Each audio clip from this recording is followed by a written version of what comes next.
ಬೀದರ್ ಅಂದ ತಕ್ಷಣ ನಮಗೆಲ್ಲ ತಟ್ಟಂತ ನೆನಪಾಗೋದು ಐತಿಹಾಸಿಕ ಬಹುಮನಿ ಕೋಟೆ.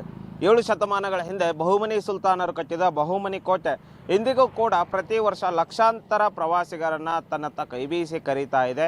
ಲಕ್ಷಾಂತರ ಪ್ರವಾಸಿಗರು ಈ ಬೀದರ್ ಕೋಟೆಯನ್ನು ನೋಡಿ ಕಣ್ತುಂಬಿಕೊಳ್ತಿದ್ದಾರೆ. ಆದರೆ ಈ ಬೀದರ್ ಕೋಟೆ ಈಗ ಅಧಿಕಾರಿಗಳ ಹಾಗೂ ಜನಪ್ರತಿನಿಧಿಗಳ ನಿರ್ಲಕ್ಷ್ಯದಿಂದಾಗಿ ಇವತ್ತು ಬೀಳುವ ಹಂತಕ್ಕೆ ತಲುಪಿದೆ ಅಂತ ಹೇಳ್ಬೋದು. ನೋಡ್ತಿರ್ಬೋದು ನೀವು ನನ್ನ ಈಗ ತೋರಿಸ್ತಾ ಇರೋ ದೃಶ್ಯದಲ್ಲಿ ಏನು ಮೊನ್ನೆ ಬಂದ ಒಂದು ಸ್ವಲ್ಪ ಮಳೆಗೆ ಈ ಕೋಟೆ ಬೀಳ್ತಾ ಇದೆ ಅಂತ ಹೇಳ್ಬೋದು. ನೋಡ್ತಿರ್ಬೋದು ನೀವು ಕೋಟೆ ಯಾವ ರೀತಿ ಬಿದ್ದಿದೆ ಅಂತ. ಏನು ಅಧಿಕಾರಿಗಳ ಹಾಗೂ ಜನಪ್ರತಿನಿಧಿಗಳ ದಿವ್ಯ ನಿರ್ಲಕ್ಷ್ಯವೇ ಇದಕ್ಕೆ ಕಾರಣ ಅಂತ ಹೇಳ್ಬೋದು. ಯಾಕಂದರೆ ಪುರಾತತ್ವ ಇಲಾಖೆ ಹಾಗೂ ಜಿಲ್ಲಾಡಳಿತ ಇದರಲ್ಲಿ ಸಂಪೂರ್ಣ ನಿರ್ಲಕ್ಷ್ಯ ವಹಿಸಿರೋದು ನಿಮ್ಮ ದೃಶ್ಯಗಳಲ್ಲೇ ಕಾಣ್ತಾ ಇದೆ. ಯಾಕಂದರೆ ಜಿಲ್ಲೆಯಲ್ಲಿ ಒಂದು ಹೆಸರಿದೆ, ಬೀದರ್ ಜಿಲ್ಲೆಗೆ ಹೆಸರು ಬಂದಿರೋದೇ ಈ ಬಹುಮನಿ ಕೋಟೆಯಿಂದ ಅಂತಲೇ ಹೇಳ್ಬೋದು. ಆದರೆ ಈ ಬಹುಮನಿ ಕೋಟೆ ಇವತ್ತು ಬೀಳೋ ಹಂತಕ್ಕೆ ಬಂದಿರೋದ್ರಿಂದ ಒಂದು ರೀತಿ ಯಾಕೋ ಅಧಿಕಾರಿಗಳು ಕಣ್ಮುಚ್ಚಿ ಕುಳಿತುಕೊಂಡಿದ್ದಾರೆ ಅಂತ ಹೇಳ್ಬೋದು. ಯಾಕಂದರೆ ನೀವು ನೋಡ್ತಿರ್ಬೋದು, ನೀವು ಕೆಳಗಡೆ ಎಲ್ಲ ದೃಶ್ಯಗಳಲ್ಲಿ ಕಸ ಕಂಟಿ ಎಲ್ಲ ಬೆಳೆದು ನಿಂತಿದೆ.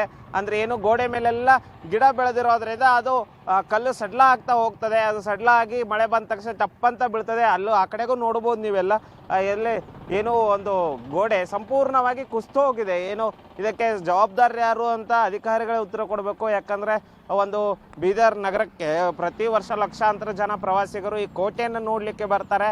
ಇಂತಹ ಒಂದು ಐತಿಹಾಸಿಕ ಮತ್ತು ಒಂದು ಬೃಹತ್ ಕೋಟೆ ಇವತ್ತು ಅಳಿವಿನಂಚಿನತ್ತ ಇರೋದು ಒಂದು ರೀತಿ ದುರಂತ ಅಂತ ಹೇಳ್ಬೋದು. ಜಿಲ್ಲೆಯ ಜನರಿಗೆ ಇದು ಒಂದು ರೀತಿ ಆತಂಕನೇ ಅಂತ ಹೇಳ್ಬೋದು. ಯಾಕಂದರೆ ಒಂದು ಜಿಲ್ಲೆಯ ಒಂದು ಹೆಸರನ್ನು ಬೀದರ್ ಅಂದ ತಕ್ಷಣ ನಮಗೆಲ್ಲ ಕೋಟೆ ಬಹುಮನಿ ಸುಲ್ತಾನರು ಕಟ್ಟಿದ ಈ ಒಂದು ಬೃಹತ್ ಕೋಟೆ ನೆನಪಿಗೆ ಬರ್ತದೆ. ಇದನ್ನು ಉಳಿಸ್ಕೊಳ್ಳುವಲ್ಲಿ ನಮ್ಮ ಜನಪ್ರತಿನಿಧಿಗಳು ಹಾಗೂ ಅಧಿಕಾರಿಗಳು ಎಡವಿದ್ರ ಅನ್ನೋ ಒಂದು ಯಕ್ಷ ಪ್ರಶ್ನೆ ಕಾಡ್ತಿದೆ. ಈಗ ಆಲ್ರೆಡಿ ಏನು ಒಂದಿಷ್ಟು ಐತಿಹಾಸಿಕ ಸ್ಮಾರಕಗಳು ಬಿದ್ದು ಹೋಗ್ತಾ ಇದ್ದು ಅಳಿವಿನಂಚಿಗೆ ಹೋಗ್ತಾ ಇವೆ. ಆದರೆ ನಗರದಲ್ಲಿರೋ ಒಂದು ಐತಿಹಾಸಿಕ ಕೋಟೆಯನ್ನಾದರೂ ಪುರಾತತ್ವ ಇಲಾಖೆ, ಜಿಲ್ಲಾಡಳಿತ, ಪ್ರವಾಸೋದ್ಯಮ ಇಲಾಖೆ ಉಳಿಸ್ಕೊಳ್ತಾ ಅಂದರೆ ಒಂದು ಯಕ್ಷ ಪ್ರಶ್ನೆಯಾಗಿ ಉಳಿದಿದೆ. ಯಾಕಂದರೆ ಕಳೆದ ವರ್ಷ ಏನು ಸಚಿವರಂತ HK ಪಾಟೀಲ್ ಅವರು ಬಂದಾಗ ಕರೇಜ್ ಇರ್ಬೋದು, ಈ ಕೋಟೆ ಇರ್ಬೋದು, ಇದಕ್ಕೆ ಅಭಿವೃದ್ಧಿ ಮಾಡಲಿಕ್ಕೆ ಹಣ ಕೂಡ ಮೀಸಲಿಟ್ಟು ತಿಂದಿದ್ರು.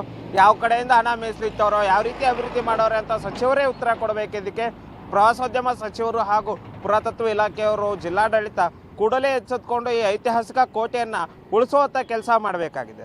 ಕ್ಯಾಮ್ರಾಮನ್ ಸಂತೋಷ್ ಜೊತೆ ದೇವರಾಜ್ ವನಗೆರೆ, ಉತ್ತರ ಕರ್ನಾಟಕ ನ್ಯೂಸ್, ಬೀದರ್.